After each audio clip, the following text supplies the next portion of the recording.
shit, fam. New shit. And now your little plan has been foiled, Tateno said. Oh, really, bitch? Has it?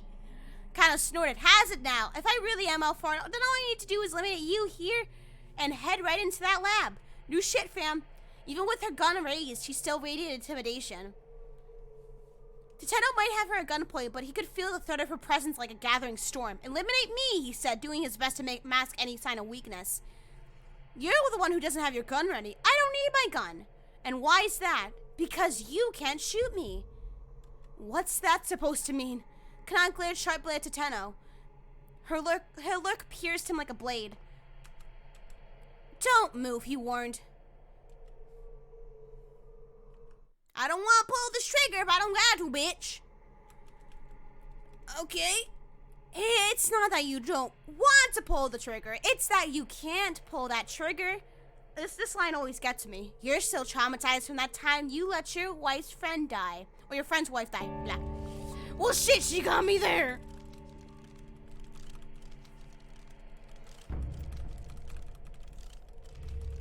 Come on, let's go. Come on. My throat's dying. Let's do this, bitch.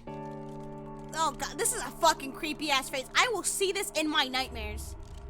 Oh, my God. Oh, my God. Oh, my God. Oh, my God. Oh, my God.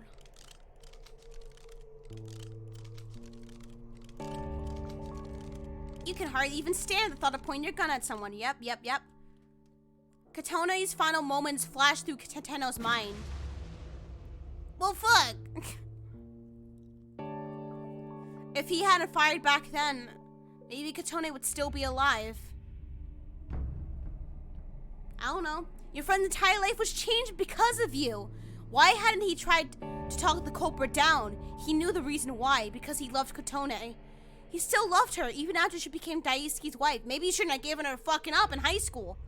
His desire to be the one who saved her had warped his sense of judgment when things had come down to the wire. Tateno, do you not enjoy being with me? There was a forlorn look on Katone's face. It wasn't that he didn't enjoy being with her. Her very presence soothed him. But the more serious their relationship had gotten, the more it tore at Tateno's heart. The truth was that he didn't really know what happiness was, and so he was incapable of making someone else happy. If it were possible, he had wanted Katone to be smiling always, and that meant her being with someone other than him. Damn, this logic. I think it would be best if we stopped seeing each other. Tateno blurted out the words bluntly, and Katone's face fell. He hadn't broken up with her because of any lack of feeling for her. Rather, the impulse had actually sprung out of his pursuit of human warmth and his growing fear of losing it. He'd just been so uneasy. More than anything, he'd been afraid that he wanted too much love and affection from Katone. Oh, fuck me. He loaded his gun. Bit by bit, Tateno loaded his gun, his hand ever more unsteady. His heart was on the cups of breaking. And so Kanan continued with her diabolic whispering. You can go ahead and kill me, but if it turns out I'm not outpowered, what then? Now she stared at Tateno with an almost pitiable look. You'll have once more done something that you can never undo. Something I can never undo. Tateno repeated the words dully, feeling himself forced into a trance. That's right. Could you ever accept that? No, I couldn't. I couldn't make the same mistake. His whole body felt like it might fall apart. He wanted to drop to the ground and curl up in a ball like a child. And that's why you can't shoot anyone. I can't shoot anyone. As Tateno muttered the words, Kano's face appeared at the back of his mind. I can. Tears fell from Kano's eyes as he looked down the barrel at the gun of Tateno. He'd become a detective who didn't lose sight of what was supposed to be, what he was supposed to protect, no matter what, no matter the situation. Fire the damn gun! Tateno had nearly forgotten. Nearly abandoned his inward promise to be a detective worthy of that final salute Kano had given him. He brought his gun back up to bear. Don't be absurd, Kanan mocked. You can't shoot anyone. Actually, I can. The words creaked dryly from Tateno's throat. When there's something I'm supposed to protect, I can shoot. The memory of Kana weeping but taking aim had given him the resolve he needed to face down an opponent who ought to have terrified him. Shoot her! Take the shot! Stanley, where are you at? I know! I learned that from someone who was terrible at his job. Oh, fuck! Kanan's eyes went cold. Immediately, she lifted her gun up again. Once more, their eyes locked. Sparks. Where is the fucking car with Stanley hitting this bitch? Run this bitch over! Come on, Stanley, where are you at? Once more, their eyes locked. Sparks of hostility crackling between them. But almost immediately, Tateno could sense the difference in skill between his opponent and himself. The young woman radiated a deadly aura. The aura of stare was like a knife pressed to his throat. She had borne witness to carnage and bloodshed like the likes of which he couldn't even imagine. He couldn't win this. He would kill him. Guaranteed. Tateno braced himself for death, never taking his eyes off Kanan's. If nothing else, he needed to buy time for Kano to get that password. But could he do that, given the opponent he faced? Yes. Somehow, he would do it. As a detective. As a man. Even if he had to give his own life to succeed.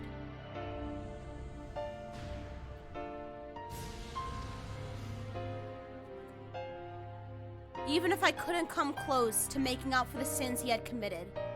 Or even he couldn't come close to the sins to make up the sins he had committed.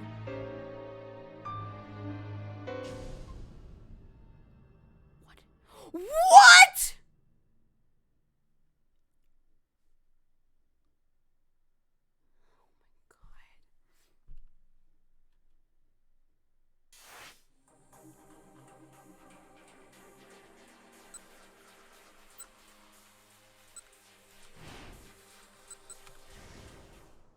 No fucking way. That's how they end his story?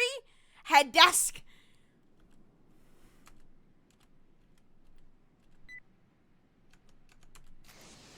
Fucking okay. Fucking wow, folks. Shit, fam. Burrito kidding. Damn you, cliffhanger. This is the same old Shibuya that it always was, but one thing I looked at that he looked at now was new eyes. His cell phone rang. Tateno's name appeared on the incoming display. Kana quickly picked up. Detective Tateno, what's going on? You need to get Atomi Asawa to safety immediately. A part isn't trying to get her to blood. He wants her eliminated. What? Tateno wasn't making any sense. A part of Palmer had already been arrested. The threat was over now. Hurry, Tateno barked. Yes, sir. Yeah, that was a good ending though for him. It made sense, I mean. Detective, Achi called out suddenly. He was sitting. Well, I fucking like how Tomi's just having no emotion on her face during this entire commotion here. I thought that said for a second, he was standing with Atomi and the others near the statue of Atomi. That would make more sense than the statue of Chico at this point. Detective, that's not the real Alfard. He's a fake. A fake? Yeah, I just got a call from Stanley. Kama didn't want to believe it. But if this Alfard was just a decoy, that meant the real culprit was elsewhere, still on the loose. Achi's voice rang with desperation. He said the real Alfard is planning to get rid of both Atomi and the fake with some kind of bomb. To get rid of Atomi? That lined up with what Tateno just called to warn him about. It must be true then. Once again, Kato tensed. A bomb, but where? Get me the explosive ordnance division. Someone squawked. We've got an emergency here. Almost for 13 hours, holy fuck. It was Kuze, practically screaming into his cell phone. We're at the scramble outside the station, hurry! The director started running toward the precinct, still shouting as he wove his way through the crowd. Kato felt himself starting to panic. If Atomi and Palmer were the targets, the bomb had to be nearby. He stormed over to his captive. Okay, where's the bomb, he demanded. What are you talking about? Don't play dumb with me. I already told you the password, Palmer said. What point would there be in keeping things from you now? He had points, and if he had known about the existence of the bomb, he kept it a secret so far. Getting him to reveal it now would not be easy. Again, why would he know? about the bomb if the purpose of the bomb killing him. The purpose of the bomb was to kill him. And it told me.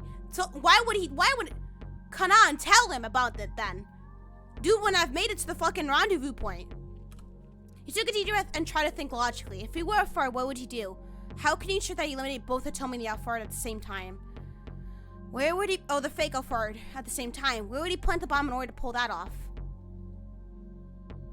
In a minivan! The fucking minivan, people! In a minivan.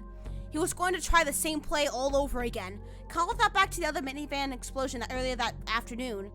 Alfard would need an explosion big enough to wipe out both the Tomy and the fake Alfard even if they got separated. With that in mind, rather than plant a bomb in one fixed spot, he would use a minivan which could be moved to wherever Tomy and Palmer happened to be. Actually, it's a minivan. Look for a minivan! Kano scanned the area. There were plenty of vehicles parked all around, but no minivans. It seemed strange. If the two intended victims were here now, they expected the bomb to be somewhere near as well. Still, he didn't spot a minivan anywhere. Kano ground his teeth in frustration, sweat practically pouring from his forehead. Was he wrong in his assumption? If he was wrong, where else could the bomb be hidden? His mind began to run in circles. Okay, you can do this, he told himself. Focus. Just think. Focus, think. He had to trust himself and then take action. He decided he just had to start checking whatever vehicles were close by. Leaving the Fago fire under SOS's watch, he ran for the nearest by parked car.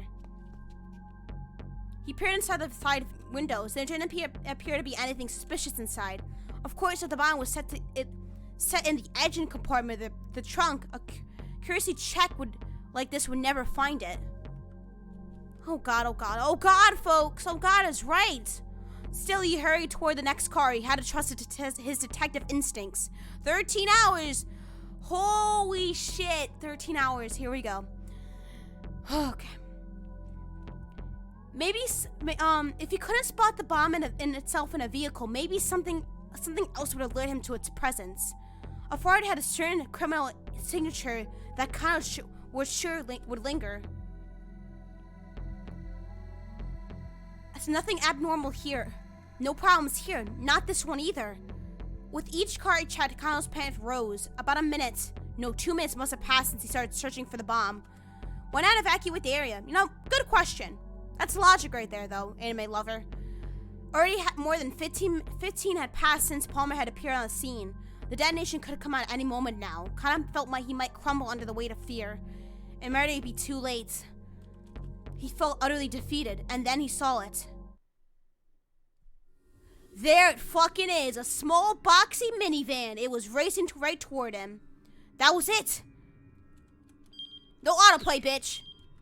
It had to be. The van drew steadily closer, streaming of massive plummets of white smoke. Kyle sprung into action.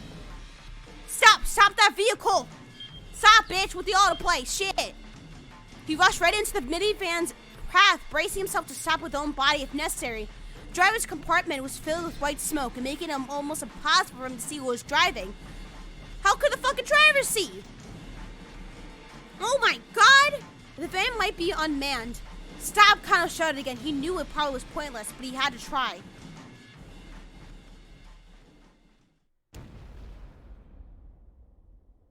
What happened? No fucking way. No fucking way. Oh, okay. What? What? Kano whirled around. He could see countless bloodied bodies scattered across the pavement. What the hell just happened? Stop with the autoplay! Shit, it's ruining it. It's ruining the immersion. It wasn't the minivan that exploded. The bomb had been hidden someplace else. No. How? Kano crumbled to his knees. The minivan drove right on past him. Chilling breeze in its wake washed over him like the winds of despair.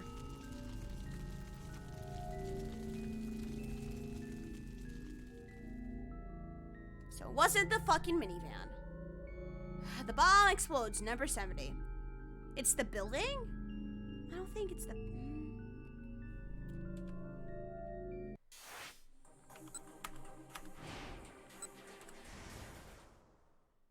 Square's like, ugh!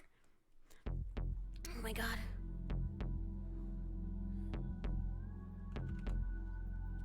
on the fake. There was no way other place he could have possibly have planted it.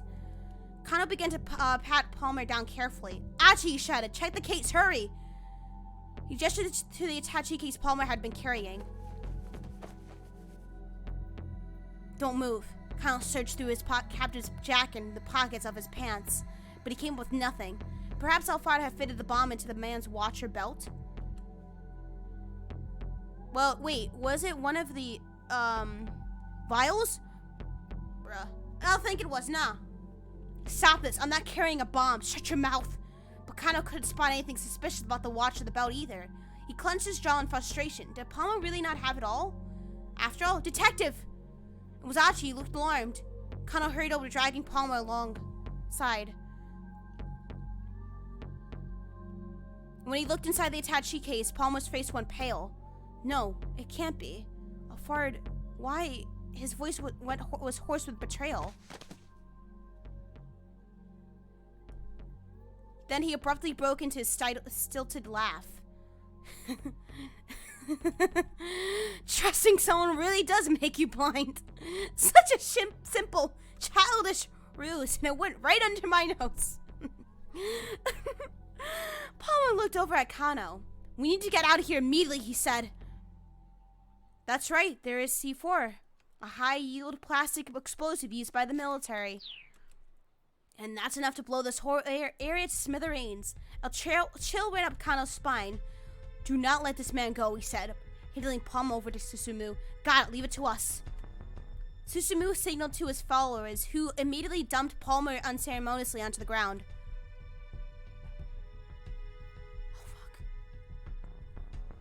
Kano carefully inspected the inside of the attaché case. Achi had found a false bottom in the case. The space beneath it was indeed packed full of plastic explosives. Set within it was what looked like a detonator. Kano didn't know much about bomb disposal. He only been taught the very basics during his police academy training. Well, shit. Oh, nonetheless, something drew his eye. A microphone. There was a parabolic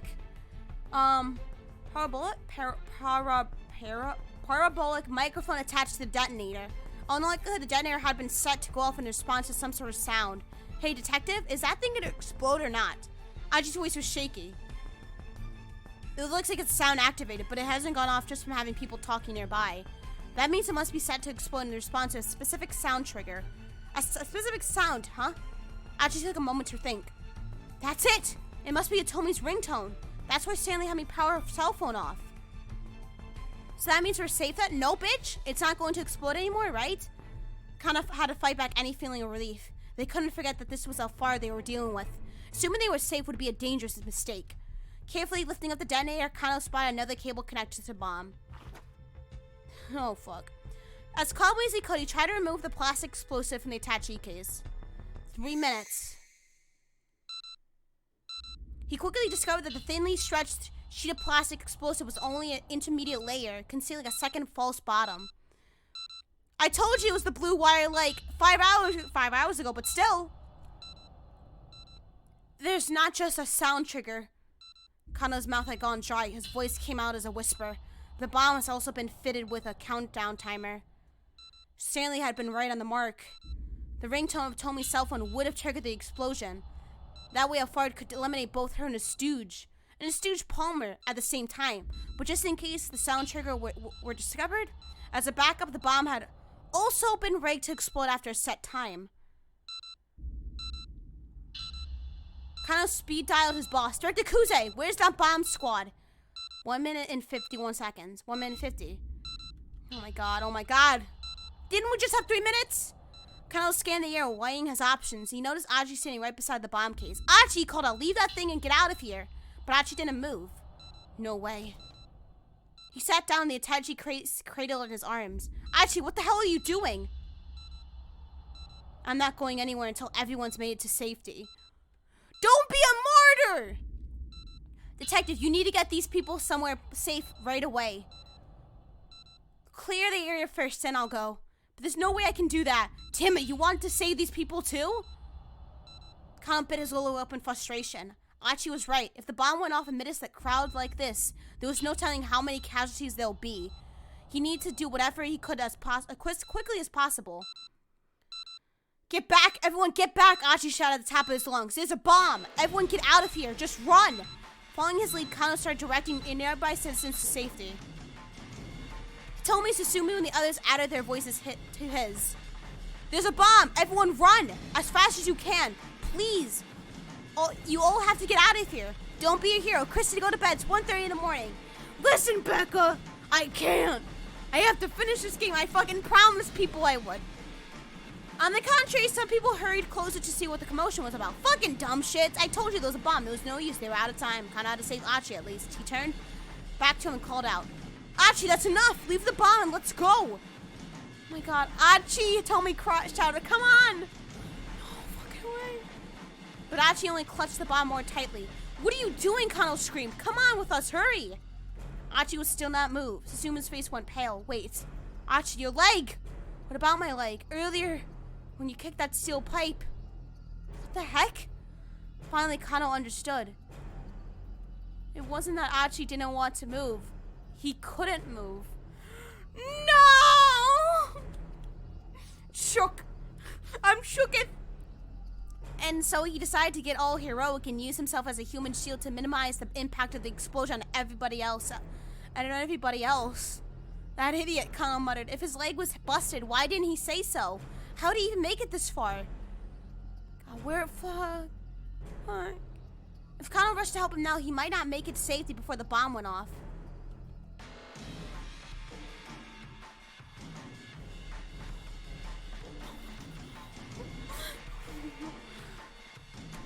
He ran for Archie anyway. He couldn't just abandon him.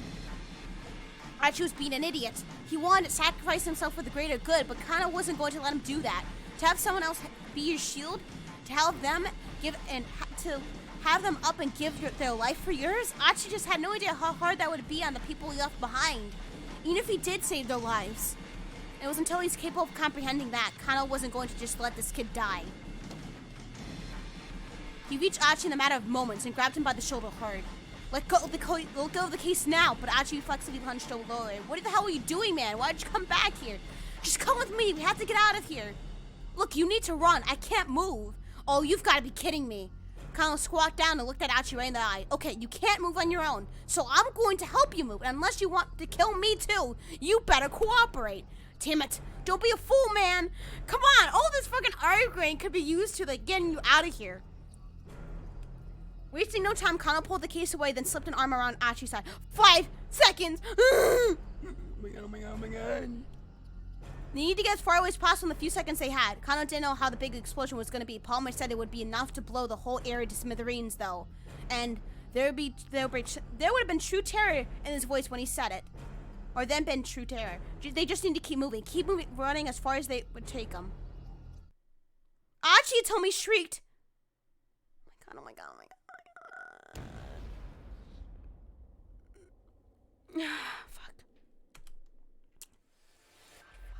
Fuck! There was a blinding flash of light. Then everything went dark. The force of the blast robbed Kano of his senses. He couldn't tell what had happened to Archie. In the end, Kano never even knew what cut his own life short.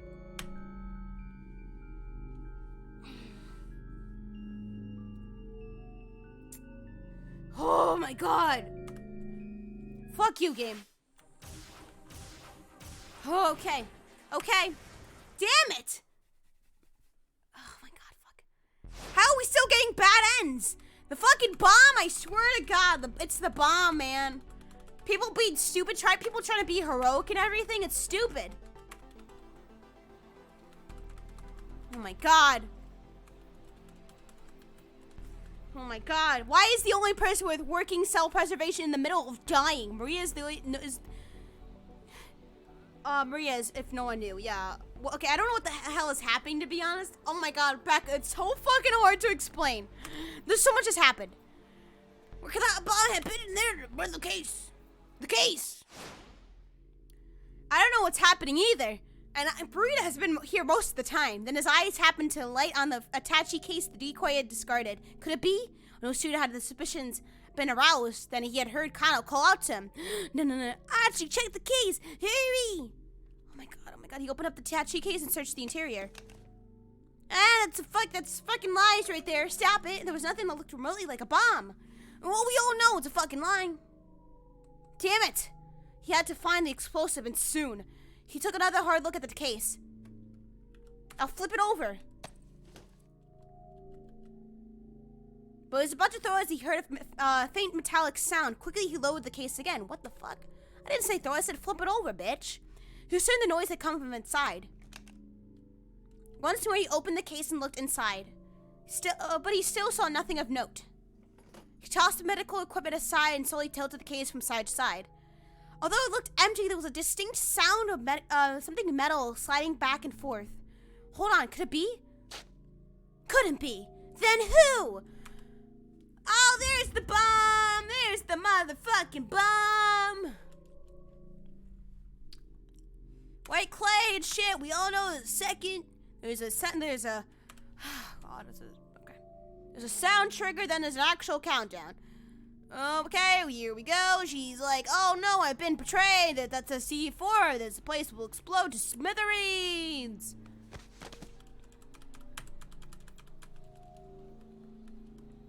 Then he starts laughing. Oh my god, okay.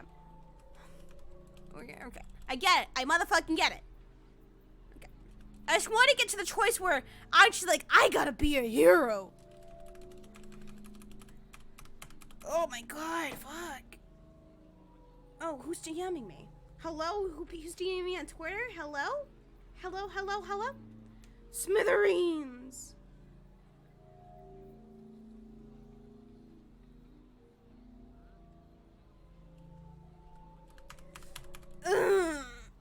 My life. Big bang. Bang, bang, bang. I'll bang you into my life. Bang, bang. Oh, my phone died, so I can't see the tweet now. A microphone, kind of. Hey, detective, this thing gonna explode or not? Should you have more time now? I should. No, I probably don't, actually. It looks like it's sound activated, but it hasn't gone off from just having people talking nearby. That must mean it be splitting down. That's why he told me to turn off his he told me his cell phone. I get it now. That's it. It must be a Tony's ringtone. Blah, blah, blah, blah, blah, blah. But there was a second layer to it. Fuck the clay. There's a countdown timer. Blah, blah, blah, blah, blah.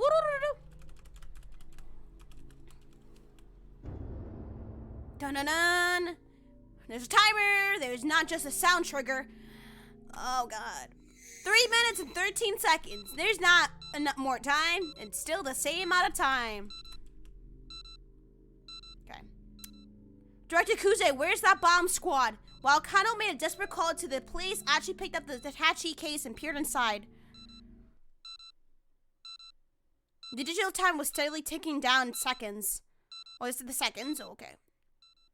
Everyone, fuck off! Leave! It's Achi scanned the area nearby area. There were too many people around the scramble. Hitomi was there. Susumu was there. Several more of his old pals, along with a bunch of innocent bystanders. The people are the lifeblood, Achi reminded himself. The blood that coursed through the body that was the city.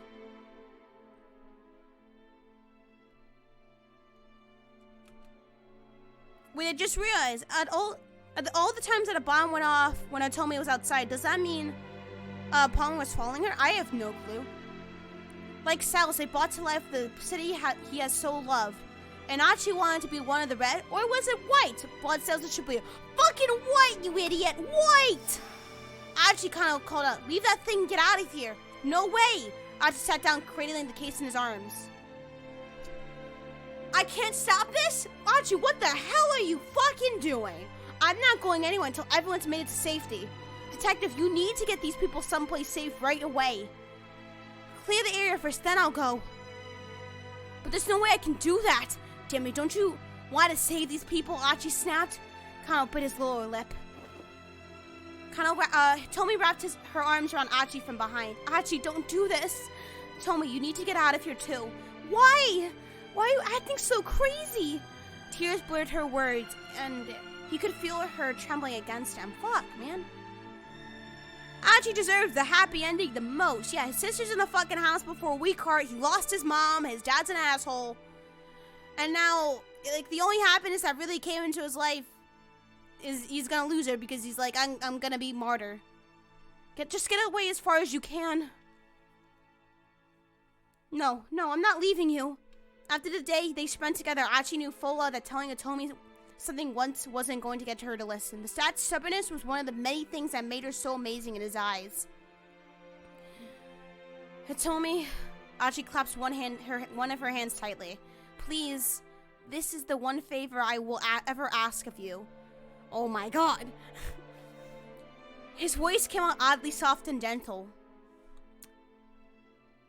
Alright, she told him. But let me just say one thing first. There's still so many things I want to talk to you about. So much that more I want to know about you. So please, Archie, don't you die on me. Hey, don't worry.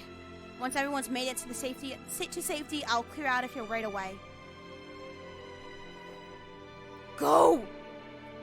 Okay, then one left. Susumu, you and the SOS start getting people out of the area. Yeah, alright. Susumu turned away and spurred the gang into motion. I don't believe you, bitch. Then for an instant, Archie's eyes met Kano's. Archie gave him a tight nod and looked down at the timer. 1 minute 19, 1 minute 18. Get back, Archie! Shut up, and then would fucking leave. Okay, get out of here. There's a bomb. But the crowd didn't heed their warnings. At last, apparently deciding that it was time up, Archie turned back to Kano turned back to Archie. The bomb. Archie, come on! Yep, he's destined to die. Man's fucking dead. Sound like a pretty dangerous. It might be power enough to blow up the entire intersection. I guess he's destined to die? And there were still so many people nearby. There was no chance to be able to get to safety in the few dozen seconds they remained. Archie needed to minimize the force of the blast as much as possible. Are you fucking joking? No, okay, we're gonna get out of this emotional. Okay, I can't. Oh, fuck, okay. What are you doing? Come with us, hurry! Screamed Kano. I think I have to let him die. I think I actually have to let him die. I have to let him die. I have to let him die. I have to let him die. No! That's fucking bullshit. Oh, no. No! I'm gonna cry. You can't save everyone. Oh no, in the arms of an angel, fly away. Oh no, we can't save him. He couldn't just rush in without a plan. The detective needed both a cool mind and a fiery spirit, and the more heated the situation was, the more he needed to stay cool. He could feel his muscles and his legs begin to stiffen. He did his best to slow his racing heartbeat as his mind sought desperately for a way out of the situation. But his eyes remained fixed on Archie, holding that bomb in his arms. Knowing that it could explode at any moment, it made it almost impossible to think. The harder he tried to calm himself, the more panic he grew. The more his panic grew, he cursed himself for not leaping into action immediately. He should have acted before thinking. That was the only thing he was good at. And still, he stood frozen, staring at Archie. Then he felt his hairs rise up at the back of his neck.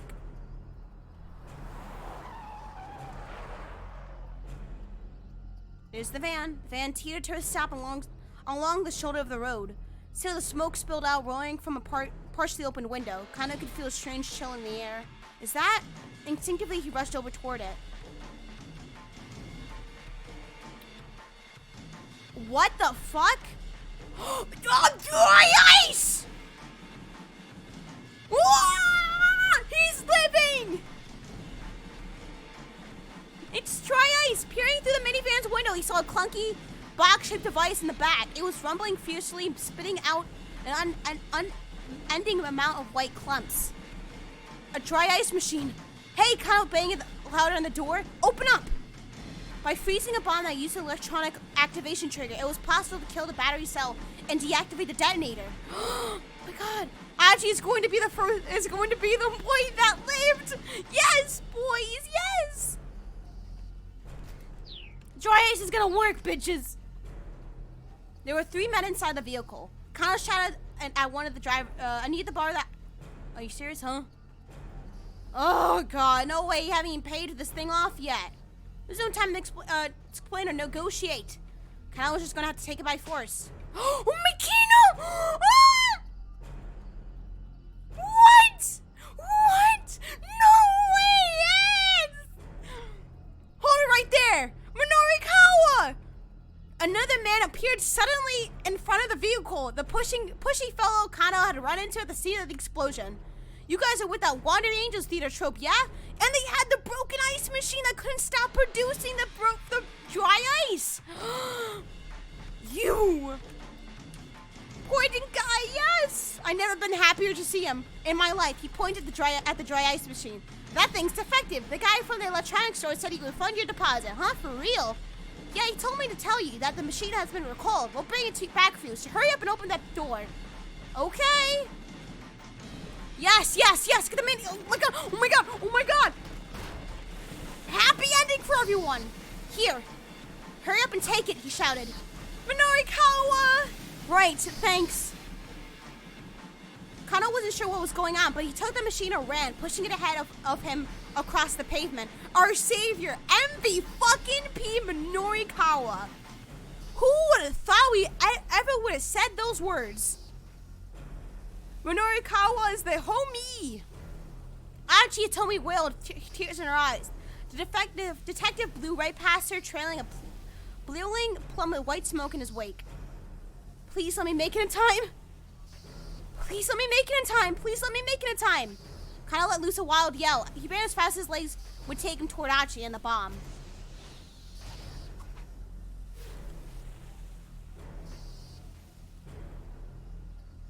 To be What? What? Oh, fuck you.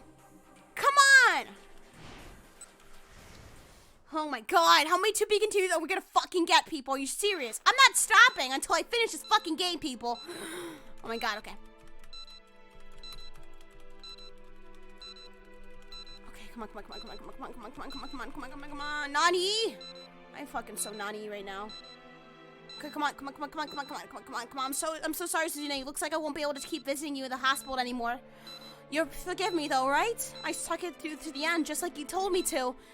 I didn't call it quits part way through. And so whatever you do, you can't let that disease beat you. Don't you dare let it beat you. Achi drew a deep breath as he finished his solitary little prayer. I will stay until Chrissy finishes this. 13 hours and 25 minutes, folks. Fuck me. He couldn't have more than a few seconds left to go. Nah! Achi! It was Hitomi. He was glad that her voice was the last thing in this world he ever hear. Or so he thought. Damn. Yeah!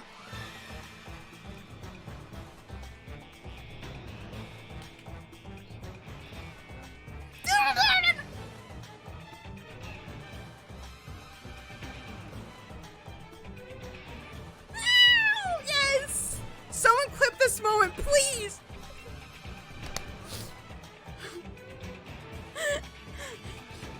Yes, yes, yes! Everyone, yes! Achi, bring the bomb over here! That wasn't Atomi's voice? How did you confuse the two? I don't know what this means.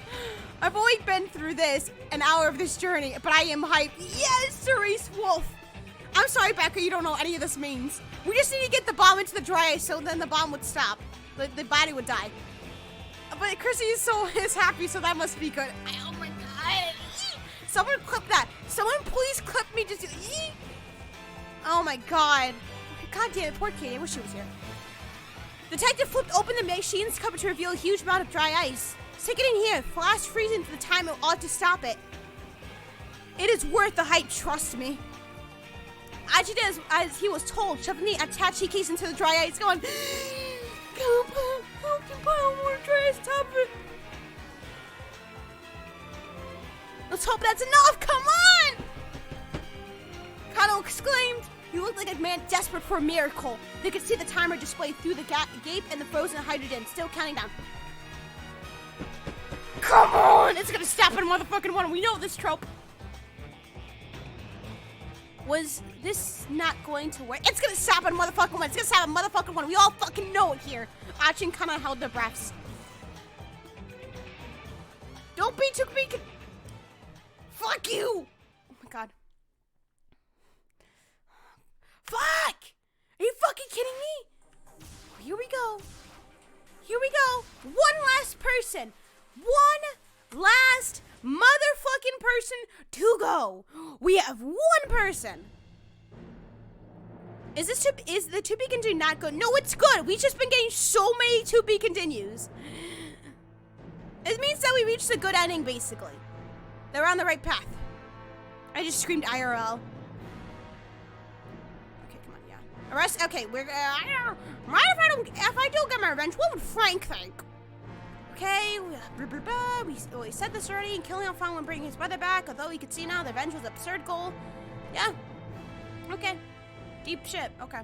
Finally, Okashi Pharmaceutical Laboratory came into view. There were two people standing outside the front gate. Fuck yes! Yes! Run the bitch over! Run her over! I don't care, run over! Stanley, bring us home! Yes! It was Tateno and the girl who was pretending to be Kanan. Each had a gun drawn on the other. Somehow Stanley had made it in time. He pulled up his car alongside them and reached down into the gun sleeve, concealed it behind his seat. He pulled out a .44 caliber Desert Eagle, one of the most powerful semi-automatic handguns in the world. God damn! Rev that engine, dude! Fucking run the bitch over! Do it! Vroom vroom, bitch! A deagle! His orders were to apprehend Alpard. The smaller Glock in his shoulder holster might be better suited to end that. Even so, he opted for the Desert Eagle.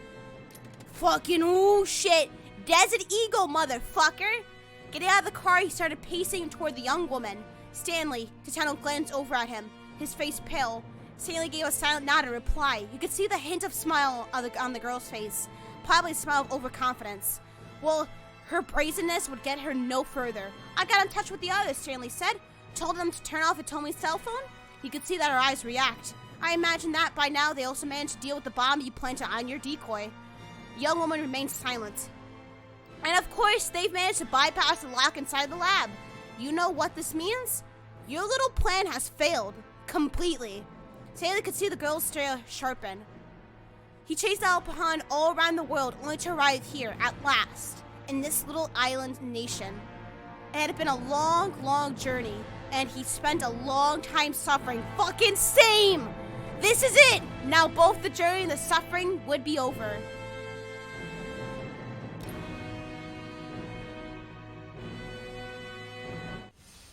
We meet at last, Alpard. No fucking way.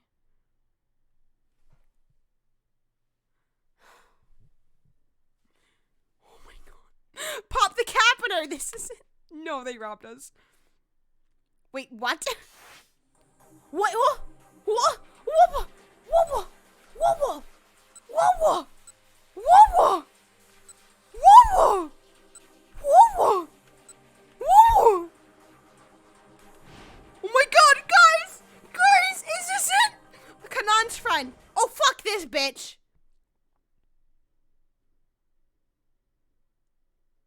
She felt a hand firmly clutching her own as she hastily returned to consciousness. This hand, whose is it? My father's?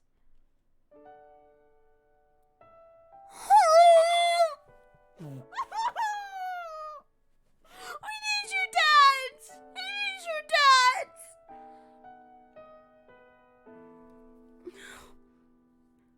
Maria's eyelids slowly drifted open.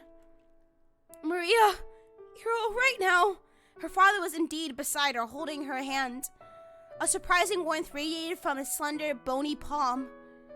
Oh my god!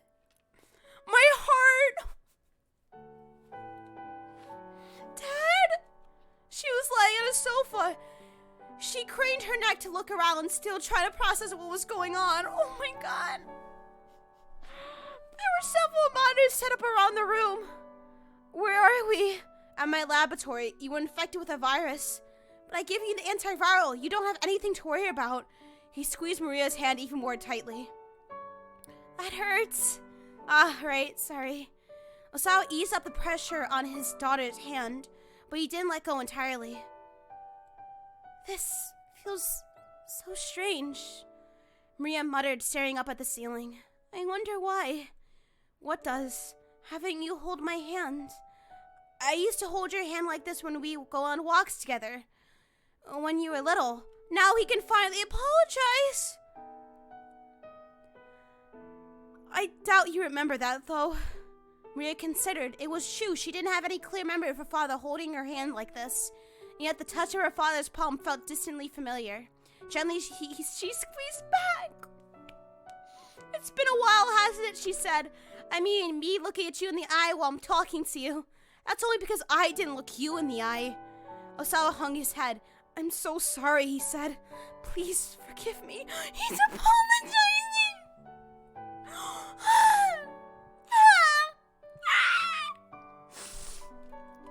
I never meant to hurt you like I did. Wait, hold on, Maria was taken aback. I don't know what you're talking about. It's midnight and I'm screaming. My neighbors are going to hate me more than ever. Guys, it's fine. He apologized. What do you mean hurt me? Back on that rainy day. Oh my god, don't talk about it. Osawa told Maria about the day she ran away from home. About how he'd know where she had gone, but hadn't gone to find her. About how he'd given in to his anger and struck her at once when she came home. Oh my god. When he finished, he hung his head once more. I'm so sorry. Cerise is now using the emote that's expressing me right now. I've been such a terrible father. Don't autoplay, stop! Ruining it, goddamn. Ria cracked an impish smile. Oh yeah, I guess that did happen. Osawa frowned. You know, she said, I totally forgotten about that. Until you mentioned it just now, I mean. No, I can't believe that, Osawa replied. The way I hurt you, He sounded so disappointed in himself. Dad, it's not like I can't let myself dwell on every detail of my childhood. I mean, in the 19 or so years I've been alive, I've been hurt in lots of different ways. A child experienced so much more than what her parents knew. That was what growing up was all about. It was a happy thing, but also a little bit sad. I got tears, man. Right, oh my god, they're coming. So I was visibly grappling with his feelings. I see. I guess you have gone through so much pain. Well, yeah, but there have been more things that were happy and fun. Hold me, Vivo. Hold me, people. Hold me. I see. It's the sum of all those things that have made me who I am today. So please, don't worry so much about the past. I see. Dad, keep saying I love you. Say I love you. Keep saying I see. Stop it. Say I love you. Say I love you. Say I love you. Please. Sorry. It's just... This is all so difficult to say. Say I love you, say I love you, say I love you, say I love you, say I love you, say I love you. Osawa was trying and failing to hold back his tears. Maria wasn't quite sure what those tears were for, but she felt a particle of embarrassment. Shyly, she looked away, her eyelids alighted on one of the monitors. The screen showed a view from outside the laboratory. Who are these people, she asked pointedly. Osawa looked down, his eyes wide in shock. 3 people with guns were facing off with one another. Maria recognized one of them, Tateno, the man with the cane. Why were those guys pointing guns at your friend? Osawa's voice was shaking. My friend? What do you mean? The one you met with the one you met when we went to the Middle East. You know, Kanan. Oh God. Don't save her! A close-up of the woman's face appeared on the screen. Maria was at a loss for words. That certainly wasn't Kanan. Oh, yes! Bitch! It was the girl who'd come to tell Maria that Hitomi was going to be kidnapped. Kanan's friend.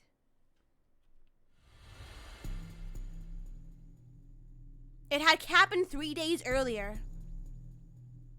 While Maria was on her way home from campus, a girl approached her, telling her she was a friend of Kanan. Kanan asked me to pass along a message, she said, and then showed Maria a video recording. The video quality was quite poor and the voice indistinct. There's a terrorist who's after the antiviral agent your father is developing. I love how they added the quotations, I know, right? Maria listened in shock as the message continued. The terrorist's plane was already in motion and Hitomi had been infected with a killer virus. Your father used the antiviral to save Hitomi, but the terrorist planned on that. I'll spare you the details, but there's no way to extract the antiviral from Hitomi's blood. Stealing the drug from the laboratory directly is too problematic. The terrorist intends to get it directly from your sister. So she's Kanan's friend. Oh God. Hitomi is turned to be kidnapped sometime in the next few days, so I have to ask you so I have something to ask you. I'd like you to get her kidnapped in her place. Since you're twins, it should be impossible for you to trade places without the kidnappers realizing it. Stop autoplay, you son of a bitch! Friend. Kanan's friend, yeah, that's a fucking lie. They put parentheses in friend. I put the friend in parentheses, yep.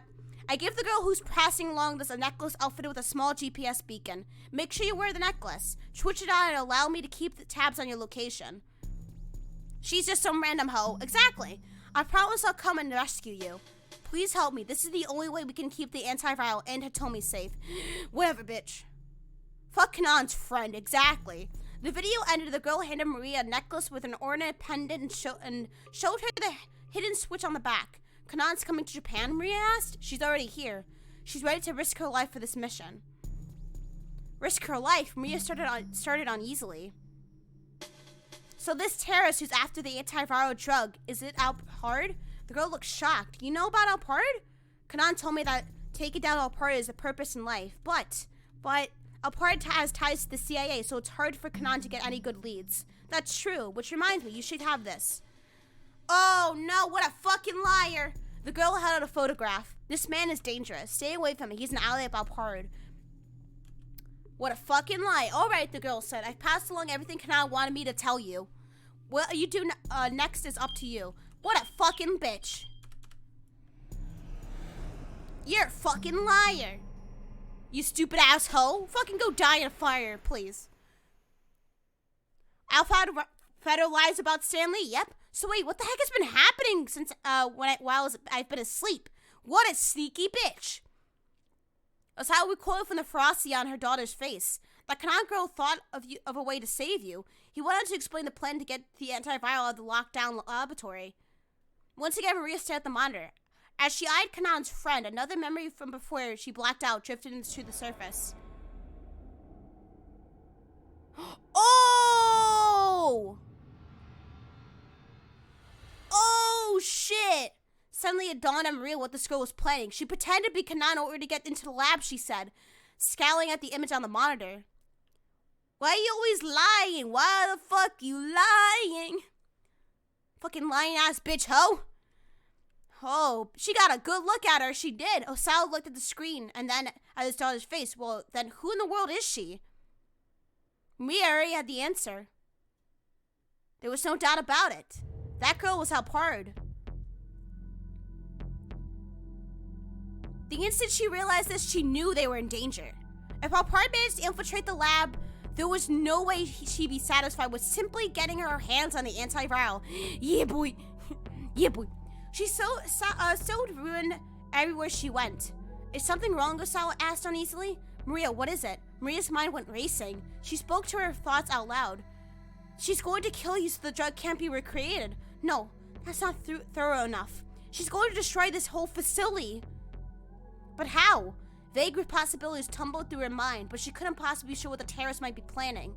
She gritted her teeth in frustration. Don't worry, Osawa said. I don't know who that girl is, but right now she's outside the lab. There's no way she can kill me or plant a bomb in here or anything. Yeah, I know. Maria gave a tiny nod, but something gnawed at the back of her mind. Make sure you wear the necklace. Hurriedly, Maria took hold of the pendant that hung around her neck. As soon as she did, she felt a chill run up her spine.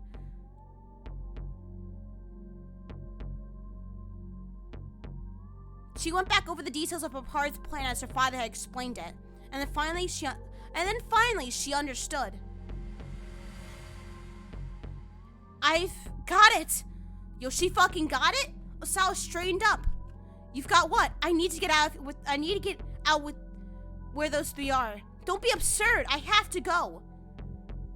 Osawa peered closely at his daughter's face. Words weren't going to stop her, and as he realized that, his own face stiffened with determination. All right, but I'm going with you. I can't let you rush into danger all by yourself. Thank you, Dad. Say I love you. Well, at least someone got it. Ria tried to get up from the sofa, but she was struck by a wave of vertigo. Her knees buckled. Are you all right? Osawa caught her by the arm. This is probably a side effect of the antiviral. You shouldn't push yourself too much. Ria looked up at her father's anxious face and shook her head. Don't worry, I'll be okay. Is the necklace a bomb? Yo, that would make sense at least. Her body was weak with lethargy? Whatever. Her mind trapped in disorienting haze. Every step was a monumental effort, but she clenched her jaw and forced herself onward. Is her dad not gonna help her? Making her way down the laboratory hallway, a whirlwind of anger and sadness spurred her onward. Apar was masquerading as Kanan. The cruel truth was all too clear. Lethargy. Thank you. Lethargy, yeah. Yeah, you pronounced it. I pronounced it right. Hell yeah. The terrorists would never have been able to get away with the deception if Kanan were still alive. Yeah, she looked at the necklace, which means that Kanan must be. Maria fought to hold back her tears. Oh, she's dead. It was too early to cry just yet. That could wait until after she put a stop to Alphard's plans. Using her rage to suppress her sorrow, she shoved open the door in front of her. Fuck you, bitches! That isn't Kanan!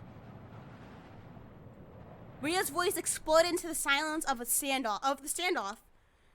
I doubt we're getting any better testimony than that, Stanley said, his gun still at the ready. There's no talking your way out of things this time. The expression of Alphard's face didn't change. She stood still, a mannequin without a soul. What did you do to Kanan? Maria demanded, marching unsteadily toward the terrorist.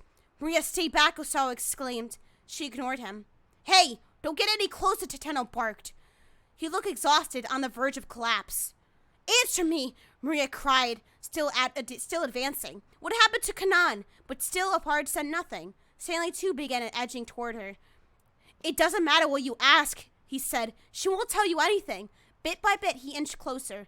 He was going to try to take her down.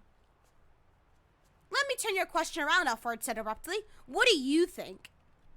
Maria paused, confused. What do I think about what? What do you think happened to Kanan? The corners of her lips twisted up, shaping in a mirthless smile. You killed her, didn't you? Mia's words came out as a whisper. What was that? I couldn't quite hear you. You killed Kanana, didn't you? This time Maria cried out with biting fury. I think you'd be lying. Alphard snickered. She's provoking me, Maria thought, forcing her to swallow her rage. She couldn't let herself get caught up in Alphard's game or let her anger spill out of control. Why are you laughing? By force of will, Maria made her voice firm and steady. Because I'm guessing you weren't expecting me to show up here. Alphard raised an eyebrow ever so slightly. This thing here, it's a bomb, isn't it? Maria held out the necklace. What? Stanley furrowed his brow. Ah, of course. And if we managed to catch you here, you'd still be able to destroy the lab. Fucking throw the damn thing! Throw it at her! Still, the smile remained on Alphard's face. She seemed to enjoy watching the others figure out her intentions. But you can't trigger the bomb with me standing this close to you, can you? Maria locked eyes with Alphard. Unless you're prepared to sacrifice yourself? She stood like an image of bravery, while on the inside her apprehension threatened to tear her apart. Chrissy with a gutsy call! Ayy! Shove the bomb down her throat. I know, right? Fucking that would make for a perfect ending, Vivo. Make like a picture and throw it. Oh, she could feel her heart thudding so ferociously that she thought it might explode. Cold sweat trickled down her spine. Only her rage at Kanan's murder kept her from backing down. Go ahead and blow yourself up if that's what you want, she said. But you'll die with nothing. Your death will mean nothing. But not mine. My death will avenge Kanan's. Silence fell outside the laboratory gates. Oh my god, oh my god. What are they doing? What are they doing? Get away from the fucking bomb. Stanley and Tateno stood frozen, their guns trained at Alpard. Both of them were ready to pull the trigger at the slightest provocation. Just how long have they been staring at one another down? That's a fucking good question. The passage of time seemed to slow. Seconds drawn into hours. Osawa swallowed audibly. What? Finally, Alpard tossed her gun onto the pavement. She held up both hands to surrender. Stanley wasted no time, springing forward to secure her. He gave her a thorough pat down from behind. He removed a small device that looked like a detonator from one of her pockets. On your knees! Alpard did as what she was told. Good. Now, hands behind your head. Try anything funny, I will shoot.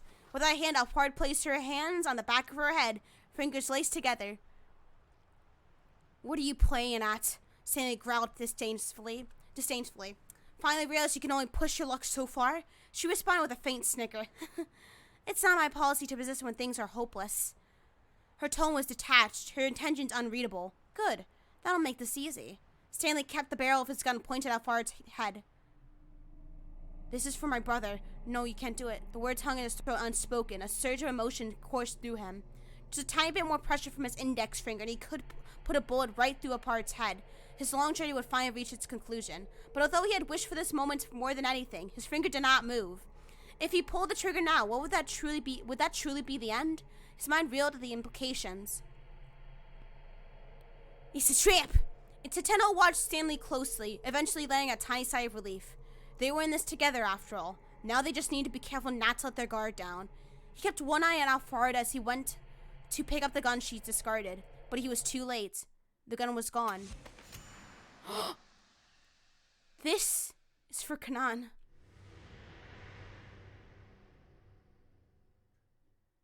Maria had lunged forward, snatching up the gun. Maria, no! Osawa cried. What are you thinking? She ignored her father, taking aim at Alpard's forehead. Kanan's dead, and you're gonna pay. The smoldering rage she fought to hold back blazed up with new fury.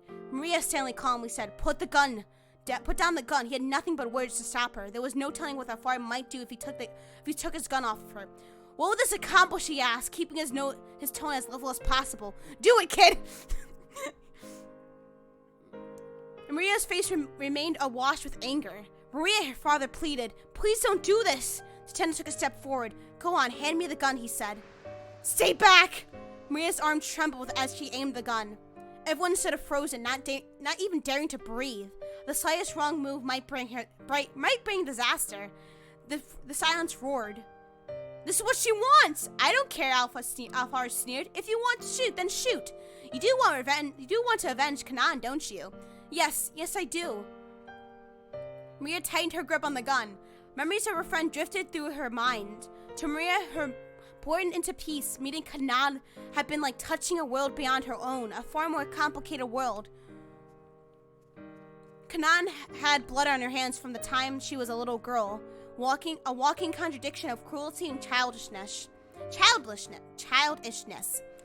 And yet, she had lived her life according to her own unshakable beliefs. Meeting her had made Maria think hard about her own identity. What did it mean to be Japanese? No, that wasn't the question. What did it mean to be Maria Osawa? That was the crux of it all. They had been able to find common ground despite differing ideals because both possessed an unshakable sense of self. The tense equilibrium came crashing down as Maria let out a shout. This is for Kanan! She pulled the trigger, but a shot went wide, shattering the window at a nearby car. The sudden gunshot caught Stanley off guard. No! No! No! No! No!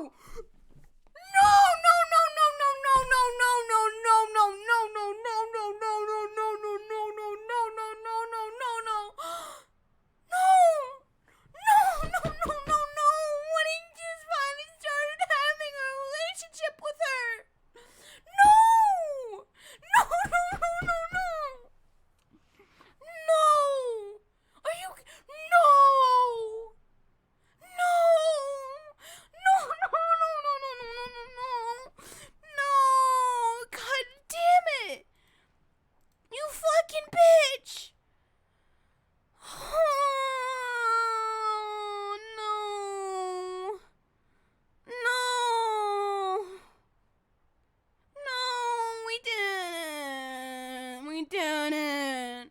Dad? Sawa claps at Maria's feet. Dad? Her father went limp. No, no, no, no, no, no, no! No! No, are you fucking kidding me?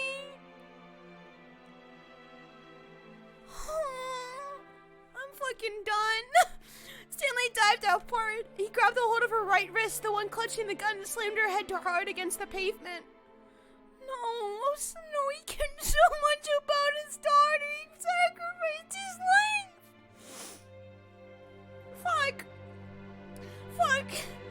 She made no attempt to resist. In a moment, he had subdued her. No.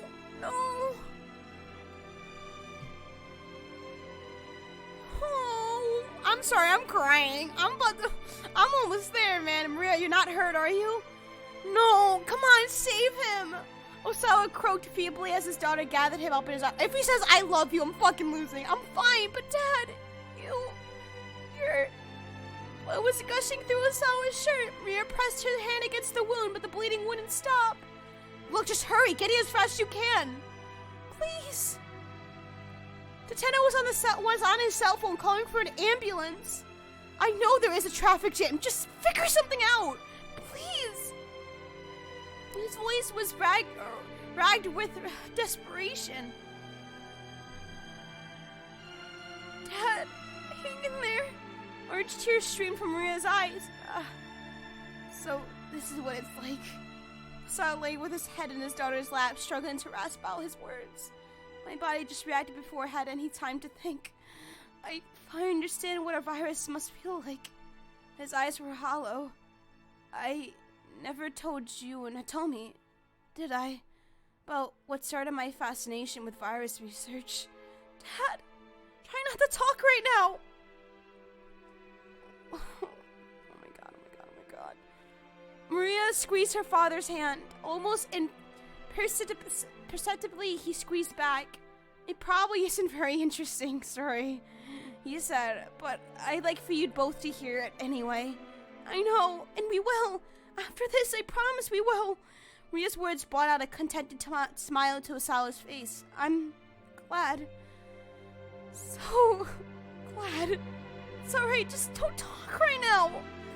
This time, at least, I was there for you. Oh my god. Oh, stop. Osawa slowly shut his eyes. Dad, Maria said, but her father didn't answer. Dad, don't die. You can't die. The sound of the ambulance sirens wailed in the distance. Maria clutched her father's hand, trying to make her grip firm and reassuring, just as his had been for her back inside the laboratory. Please, don't die. She repeated the words inwardly over and over and over. Oh my fucking god. No. That's not how this is ending. No. Fucking do something! A black car Ford, fucking help you Ford motherfuckers! Make arrived at the laboratory and pulled up to the curb. Stanley Shapiro Gordon emerged from the back. A few of his men followed and promptly placed apart in handcuffs. Well done, Gordon said. Stanley gave him a slight nod. I'll be taking Alpard back to the headquarters. You can finish up here. Understood, sir. I know this is a serious moment, but that picture ain't helping. Shut the fuck up, JP. Oh my god. Who was that just now? Tateno asked Stanley. My boss. Sorry, but we'll be taking Alpard into custody. You will, huh? Tateno frowned, but decided not to press the point.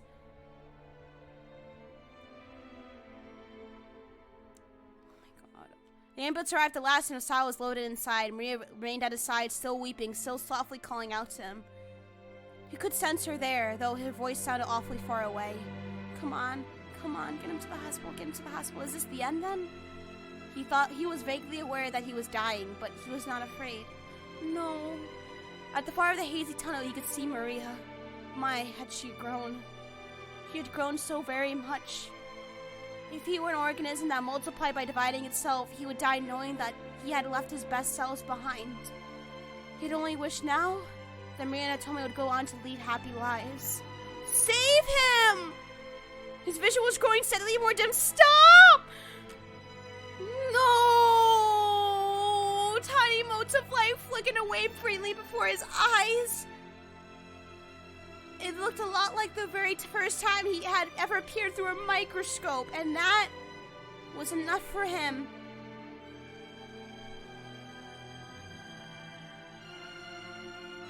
You can't end it like that. Unexpectedly, Maria's cell phone rang in Stanley's pocket. He meant to give it back to her, but the ambulance had already departed. The phone continued to ring for some time, but he eventually fell into a death-like silence. Please save him. Don't do this. No. No. No. No. O2. Achi held his breath.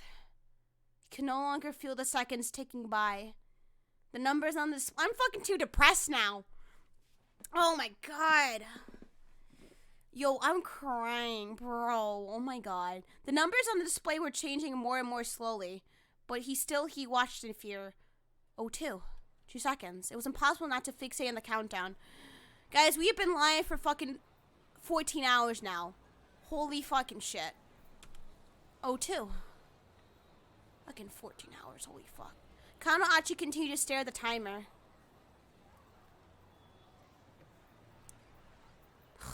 Oh, 2. It had stopped. The timer had actually stopped. Yes, we did it! But Osawa's motherfucking dead! Achi dropped to his knees with a cry of triumph. The rest of Shibuya scrambled and burst into tears. I better be put to the chair after this trial. I fucking know, right? We're almost done. You're one reckless guy, you know that? Kana held his hand out. Achi grinned up to him. That makes 2 of us. The 2 clasped hands firmly. Their handshake conveyed more than any words could have. Achi! Oh, Achi! Susumu came rushing over. You did it, man. I knew you could do it. The two bumped fists. Oh, it weren't just me, Achi said. Could never done without your guys' help. Susumu smiled bashfully. Hey, Susumu, take care of the SOS for me. You got it. Susumu looked him squarely in the eye. Achi gave him a little nod, and the 2 solemnly bumped fists again. There's Katayama still. But at what cost? I know, right? Bomb has been defused. Counter-terrorists win. But at what cost? Then there's Minori Kai and Chiaki right there, all happy. But Osawa, though? How come? He needs a happy motherfucking ending. Everyone else is happy. Susumu sounds strangely like Hitomi for a second, lol. Nope, you didn't hear anything. Achi spun around to see Chiaki standing there, beaming happily, her digital camera ready for another shot. Hey, everyone, gather up, Minori Kawa called out to Achi and his pals. You guys are the heroes of Shibuya. For the time, everyone, Chiaki said. Get ready. The young men struck at a pose together. Wait, her too. Minori Kawa ushered Hitomi over to stand with Achi. Hitomi. Achi stared at her shyly. It was all thanks to Hitomi that he'd been able to do what he had done. Keeping Shibuya safe, keeping his promise to Shizune. Hitomi has been his inspiration for it all. There was so many things he wanted to say, but he couldn't get the right words out. Achi, I think my father's dead. Hitomi's cheeks were damp with tears. Hey now, little lady, Minori Kawa called. No crying now. Stop being a little bitch and grow some balls. Come on, show us a smile. He struck a goofy pose behind Chiaki. At last, the smile returned to Hitomi's face. It's not gonna be there for very long. It really is the best. Hitomi looked up at Achi in confusion. Your smile, he said. It's the best. I don't care what anyone else says. He spoke so earnestly that Hitomi couldn't help but smile even more.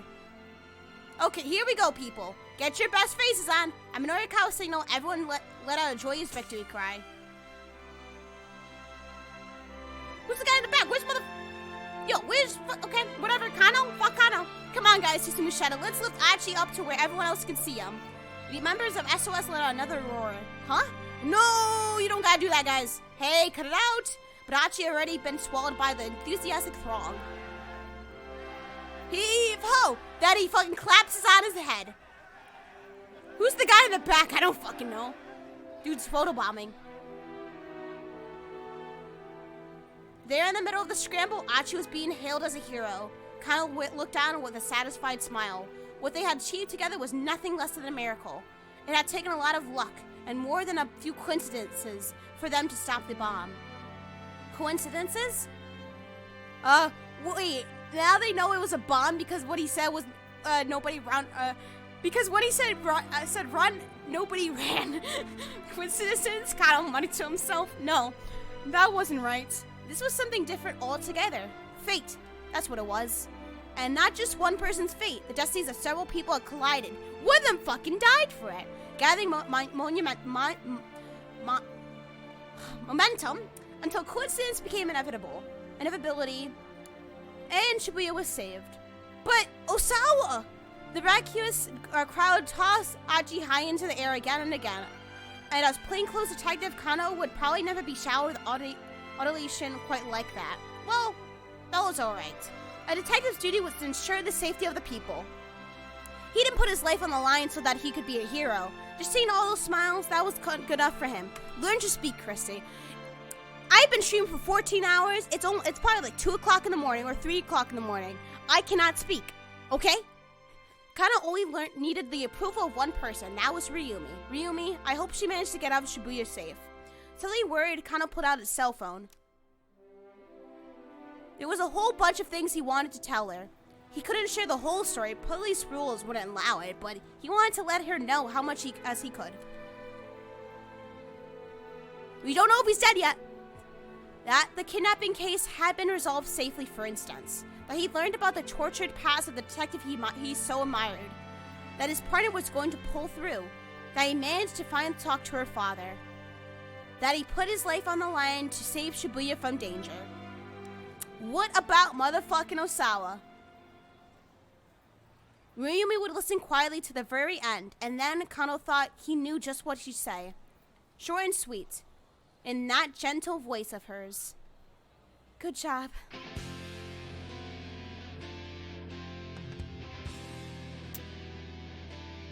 Nah. Oh, this game's playing its credits music, huh? No, you ain't.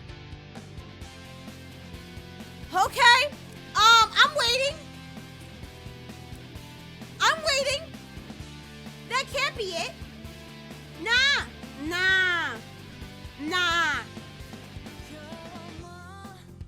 Wow. Fucking, is Osawa actually motherfucking dead? We did it though! We actually completed an ending. There is actually multiple endings to this game. So, there's the true end, the normal end, the Suzune end, and the Kanan end. And the mean clean end? What? There's a mean clean end. Fuck off. I'm gonna look it up. Does Osawa live?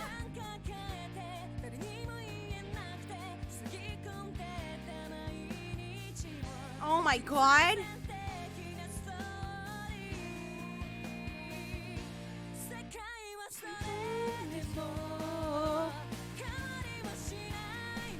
What's the true end? I can't. No, you can't do that to me.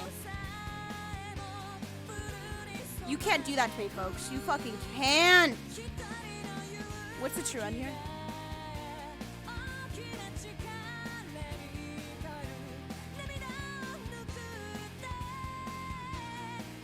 We didn't get the true ending. We didn't get the true ending. Osawa can live. We didn't get the true ending, folks. I think we got the normal ending. My dudes, I'm fucked. We got the normal ending. Oh, hell no. No. No. No, okay. Skip this. I can't. No, we did not. We got the normal ending because I just quickly looked at the fucking true ending. Osawa lives. Osawa is alive. So... I knew it. I fucking knew there was something wrong. Oh, fuck me. Fuck me in the ass. Really?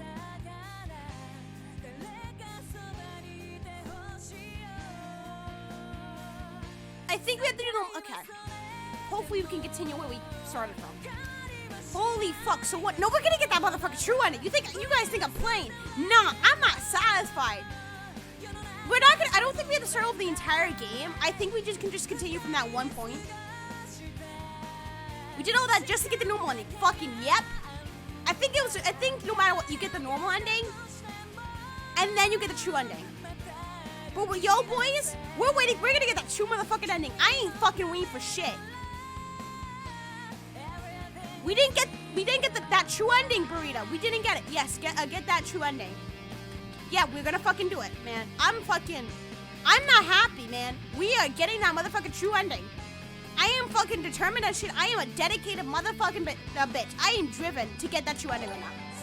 Thank you for the 12 bits. All I have to say, this was a fun ride. And even though I arrived at the middle of Thomas route, it was still amazing. This game had made me smile, laugh, and almost cried at certain points. So I have to say that 14 is 100% my game of the year. Found the video to how to get the true ending. Yes. Yes. Y'all, like, I'm just gonna say this now. It's been 14 fucking hours, but thank you all for being here for so fucking long. Whether you came in, like, the middle of it or whatever, nah. Linking it, nah. We're fucking looking at it on the stream. How do you get the true ending? So, what the fuck is this? Hello? Gordon and Alfred sat in the back of this car as the car sped along the highway. Here. Gordon tossed the handcuff key onto the seat beside him. What happened down at the scramble? Alfred asked, picking up the key and unlocking her cuffs. No. Leland Palmer was arrested by the Japanese police, and the bomb in the attached case was defused, apparently. Still, Palmer shouldn't pose a problem once we get him into CIA custody. I see. Much obliged. You really got yourself backed into the corner, though, didn't you? Gordon said. Yeah. I was only able to accomplish half of what I intended. Half? Alfred produced a vial from her pocket. It was filled with red liquid. Is that Hitomi's blood? Gordon asked. Indeed. I managed to acquire the antiviral. But when? Gordon peered in bewilderment. When I blew up the minivan. When she protected her.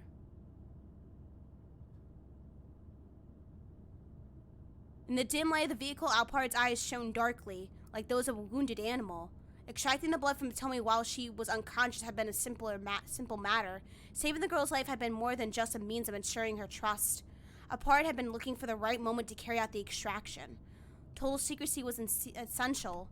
If it became public knowledge that the drug existed and that some of it had been stolen, the value of the UA virus would plummet. Our primary objective here was to destroy that research facility. Still, getting our hands on the antiviral is better than nothing. Well done as always, Alfred. Gordon's hard expression softened, but Alfred was in no mood to return his smile. If Mio's tower remained inside the facility, her plan would have succeeded. Everything else up until then had gone off without a hitch. One thing Alfred had anticipated was Maria bringing the bomb outside. She had injected Maria with a knockout drug back at the endoelectronics that should have kept her from moving around for a while, even if she regained consciousness. In any case, she wouldn't have expected the girl to just march into the midst of an armed standoff. She'd been certain that Maria would never leave the lab. She had misjudged how strong the girl's feelings for Kanan were. Maria's body had been put in a state of torpor. There were a bunch of people pointing guns at each other, and still she had been undeterred. Alfred's plan was hinged on Maria's relationship with Kanan. And ironically, that same relationship had made the plan fall apart. It was true she accomplished half of her goals, but Alfred still couldn't shake her sense of failure. She softly bit her lip and gazed out the window through the car window. The bright windows of a few buildings shone out in the midst of the otherwise darkened city. A group of tiny lights that refused to be washed out by the darkness. The end. Bitch, no one ain't. That's not the true end. That's the fucking normal end. You fucking kidding me? Suck my ass.